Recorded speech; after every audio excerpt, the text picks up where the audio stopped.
வருங்கால மருமகளின் செல்போன் எண்ணில் இருந்து வந்த அழைப்பு. அடுத்த நொடியே போர்வையால் கழுத்தை இறுக்கி தூக்கில் தொங்கிய மகன். அடித்து பிடித்து ஓடி வந்தும் மகனை காப்பாற்ற முடியாமல் கதறிய தாய். காதலியிடம் வீடியோ கால் பேசிய போது காதலன் தூக்கில் தொங்கியது ஏன்? இளைஞரின் தற்கொலைக்கு என்ன காரணம்? காதலனிடம் காதலி வீடியோ காலில் என்ன பேசினார்?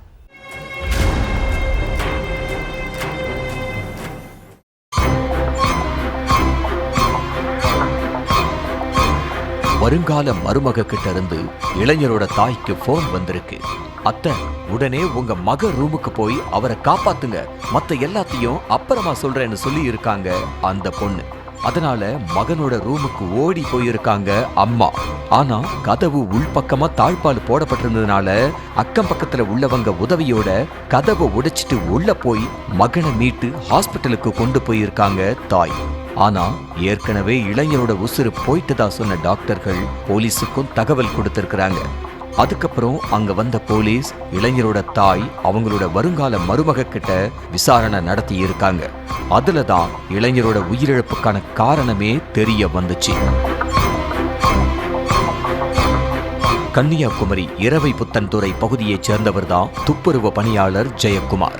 இவரோட மூத்த மகன் ஜெய்சங்கரன் இளங்கலை முடிச்சிட்டு முதுகலை படிப்பு படிக்கிறதுக்காக காத்துக்கிட்டு இருந்திருக்காரு.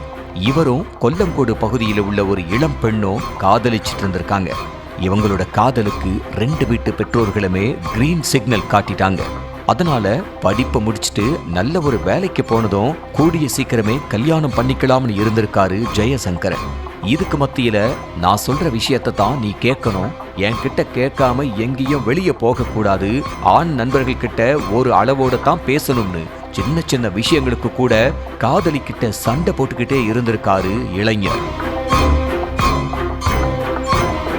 அப்படித்தான் சம்பவத்தன்னைக்கு காதலி கிட்ட வீடியோ கால்ல பேசிக்கிட்டு இருந்த ஜெயசங்கரன் வழக்கம் போல சண்டை போட்டதா தெரியுது. அதை பெருசா கண்டுக்காம சகஜமா பேசிக்கிட்டு இருந்திருக்காங்க காதலி. அப்ப நான் என்ன சொன்னாலும் கேட்க மாட்டியா, எதிர்த்து தான் பேசுவியா, இப்படியே பண்ணிட்டு இருந்தா நான் உயிரோடவே இருக்க மாட்டேன், தற்கொலை பண்ணிப்பேன்னு சொல்லி இருக்காரு ஜெயசங்கரன். அதை கேட்ட காதலி, உங்களுக்கு வேற வேலையே இல்லை, எந்த நேரமும் சண்டை போடுறது, கட்டளை போடுறது, அதை கேட்கலன்னா தற்கொலை பண்ணிப்பேன்னு மிரட்டுறது, நீங்க என்ன குழந்தையான்னு அசால்ட்டா சொல்லி இருக்காங்க. காதலி அப்படி சொன்னதும் கோவப்பட்ட ஜெயசங்கரன், சரி நான் தற்கொலை பண்ணிக்கிறேன், நீயே பாருன்னு போர்வையை எடுத்து ஃபேன்ல போட்டிருக்காரு. வீடியோ கால்ல இருந்த காதலி, என்ன பண்றீங்க, விளையாட்டுக்கு கூட பேசக்கூடாதா, ஃபேன்ல இருந்து போர்வையை எடுங்க, நான் இனிமே எதிர்த்து பேச மாட்டேன், நீங்க என்ன சொன்னாலும் கேட்கறேன்னு சொல்லி இருக்காங்க.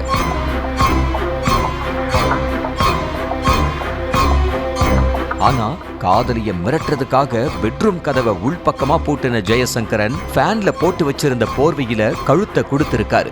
தற்கொலை செஞ்சுக்கணும்னு எண்ணம் இல்லாம காதலிய மிரட்டுறதுக்காக மட்டுமே பண்ணி இருக்காரு. ஆனா ஜெயசங்கரனோட விளையாட்டு வினையில முடிஞ்சிருச்சு. போர்வை கழுத்துல இறங்குனதுல ஜெயசங்கரனோட உயிர் போயிருச்சு. அதை பார்த்து பதறின காதலி ஜெயசங்கரனோட அம்மாவுக்கு போன் பண்ணி உடனே உங்க மகன் ரூமுக்கு போய் அவரை காப்பாத்துங்கன்னு அழுதுருக்காங்க. அடிச்சு புடிச்சு பையன் ரூமுக்கு ஓடி இருக்காங்க தாய். ஆனா கதவு உள்பக்கமா பூட்டப்பட்டு இருந்ததுனால மகனை காப்பாத்த முடியல. கத்தி எடுத்தவனுக்கு கத்தியால தான் சாவுன்னு சொல்லுவாங்க. அந்த மாதிரி தற்கொலை பண்ணிப்பேன்னு அடிக்கடி ஃபேன்ல புடவைய போடுறது, கயிறை போடுறதுன்னு காதலிய மிரட்டின ஜெயசங்கரனோட உசுறு அதே தூக்கிலேயே போயிருச்சு.